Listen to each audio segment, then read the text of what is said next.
So America has a long history of being anti-Semitic. We talk about freedom of religion, and what we're talking about is freedom of Christian religion or freedom of conscience, which is freedom to believe what you want. And the founding fathers were fine with freedom of conscience, which is freedom to believe what you want. They were not so okay with freedom of religion, i.e., having other religions outside of Christianity in the US.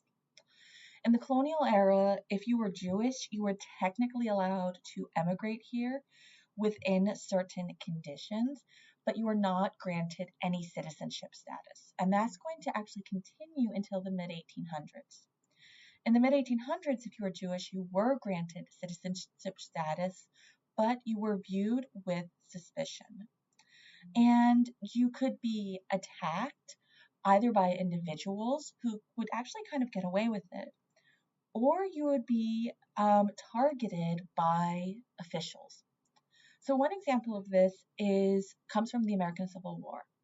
During the American Civil War, when fighting in Tennessee, General Grant, who becomes one of our presidents, we talked about him with Grant's Peace Policy, declared that all Jews had to leave Tennessee. He did not want the Jews to be there. And you can see the text of this on my slide. The Jews as a class violating every regulation of trade established by the Treasury Department and also Department of Borders are hereby expelled within 24 hours from the receipt of this order.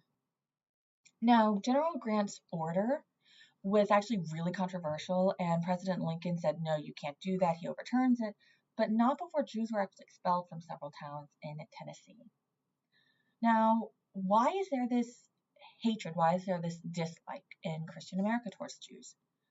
Well, the reason is religious.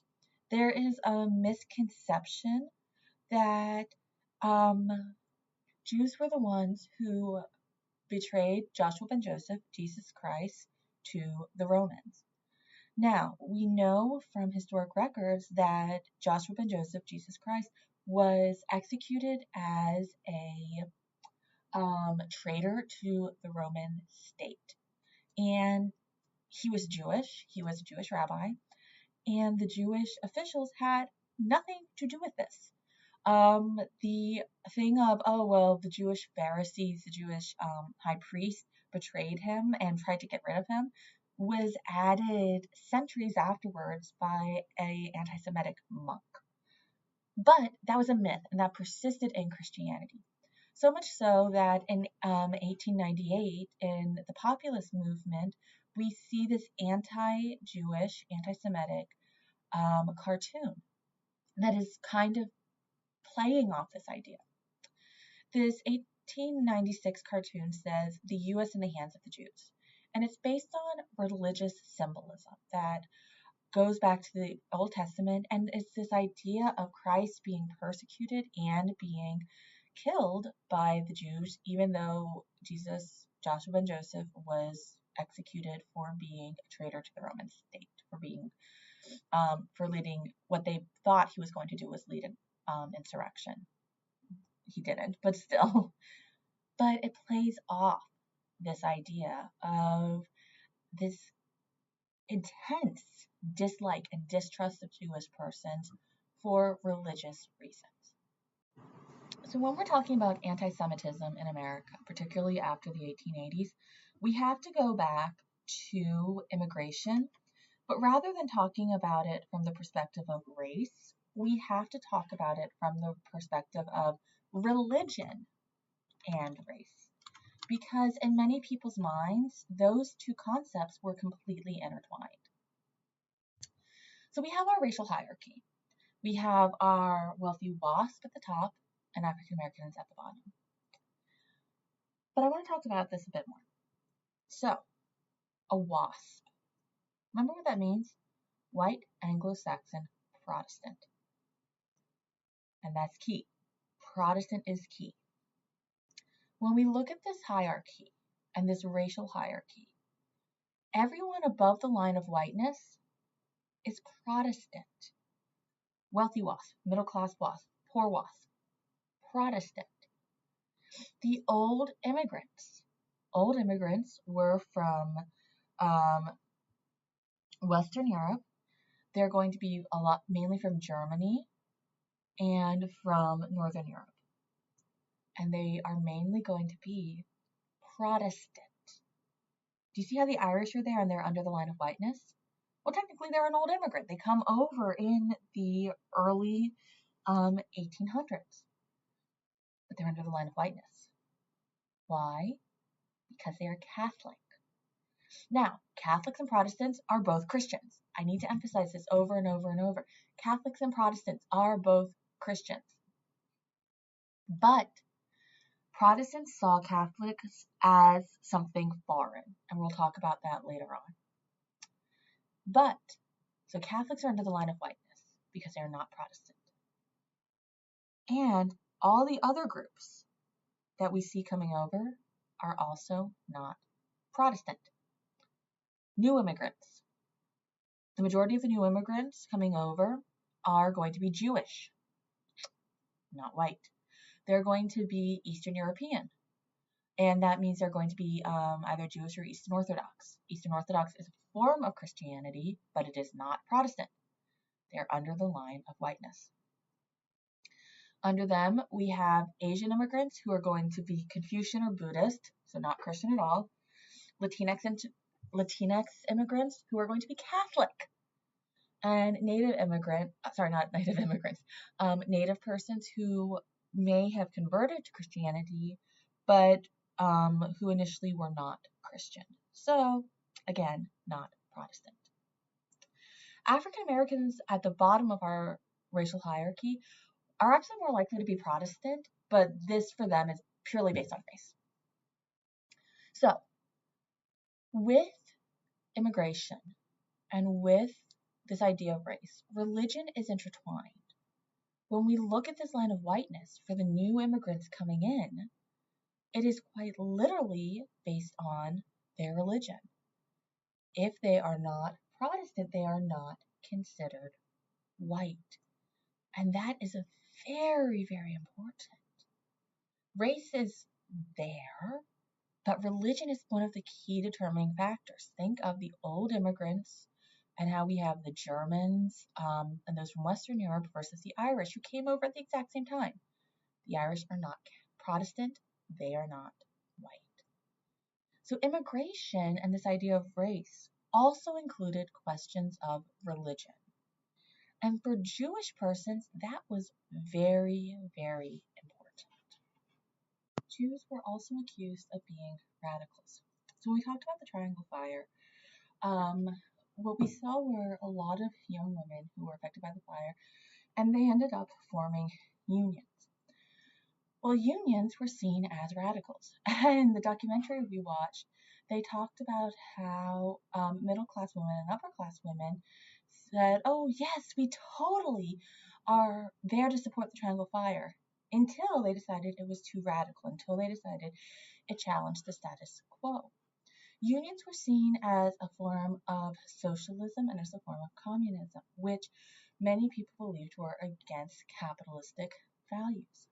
So people who were parts of unions were seen as trying to undermine American society, trying to undermine capitalist values, which they saw as part of American society.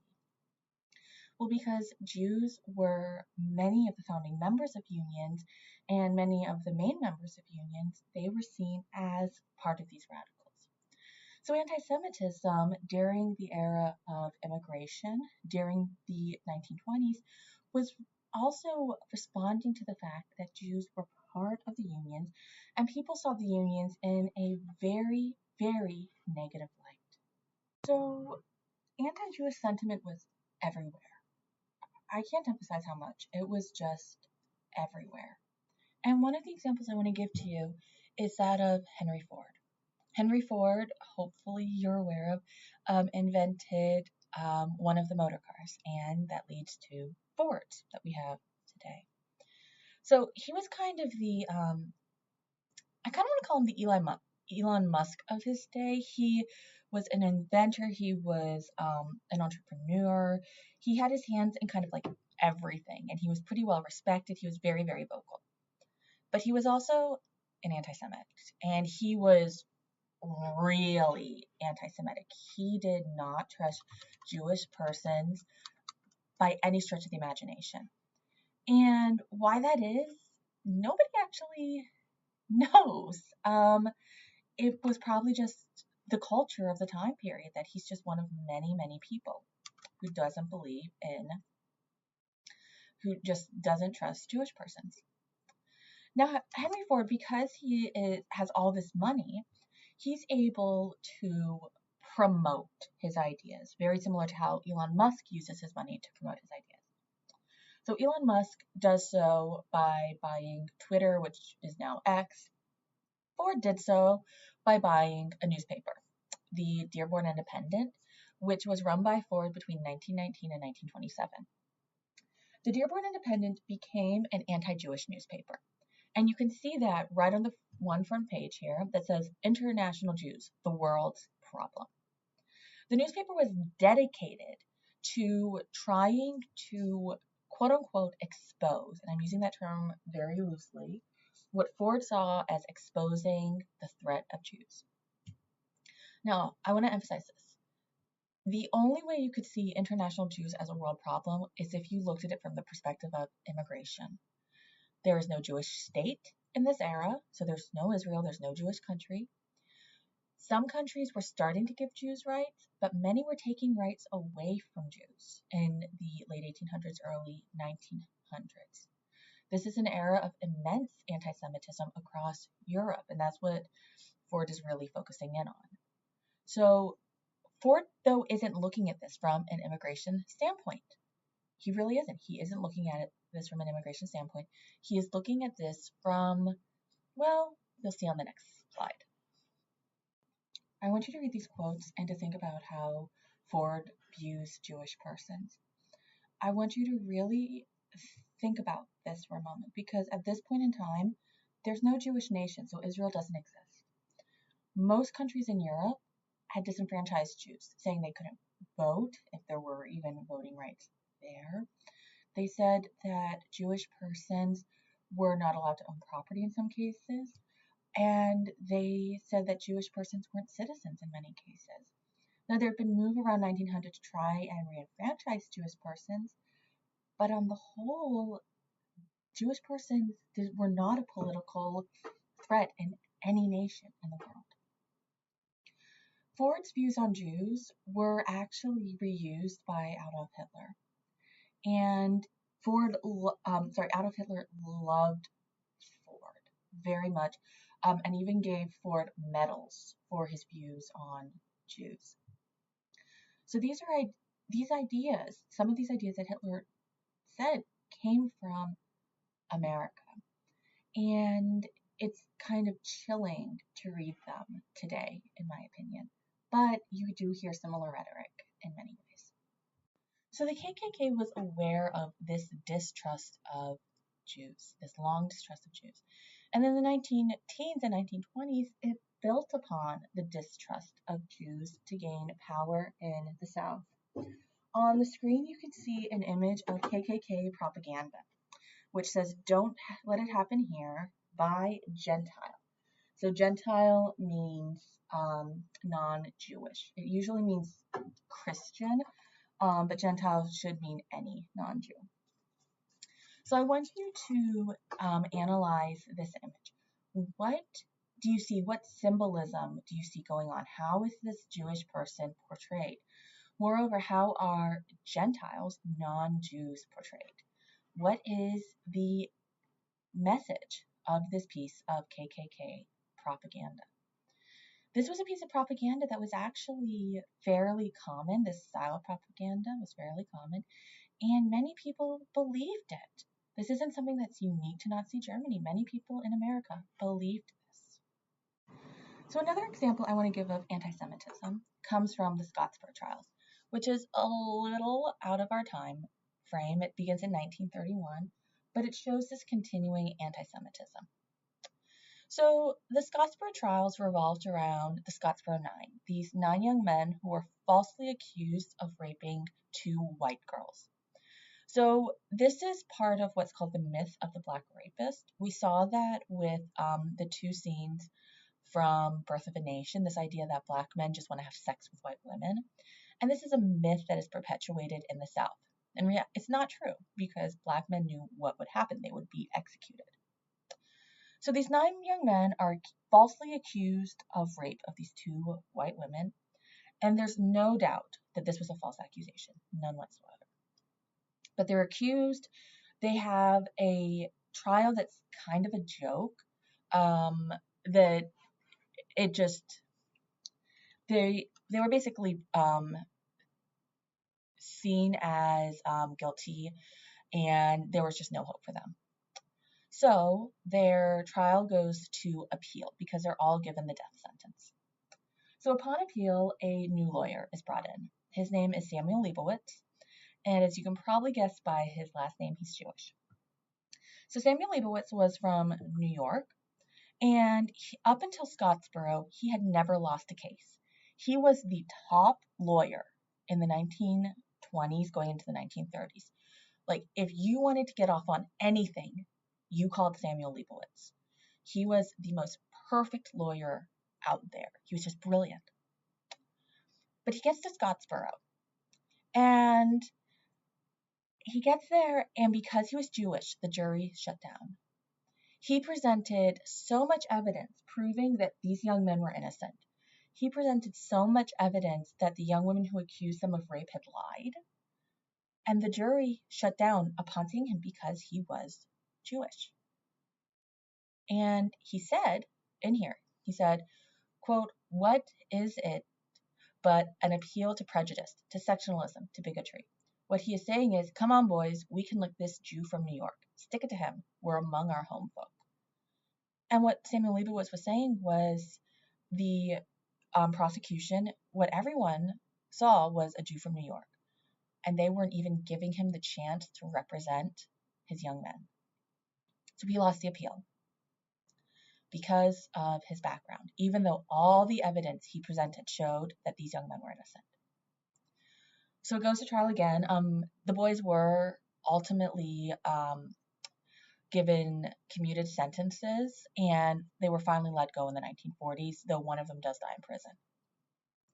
But Samuel Leibowitz, this sentiment of anti-Jewish hatred is so pervasive that this brilliant, absolutely brilliant lawyer came in, and because he was Jewish, the jury had decided they weren't even going to listen to him at all.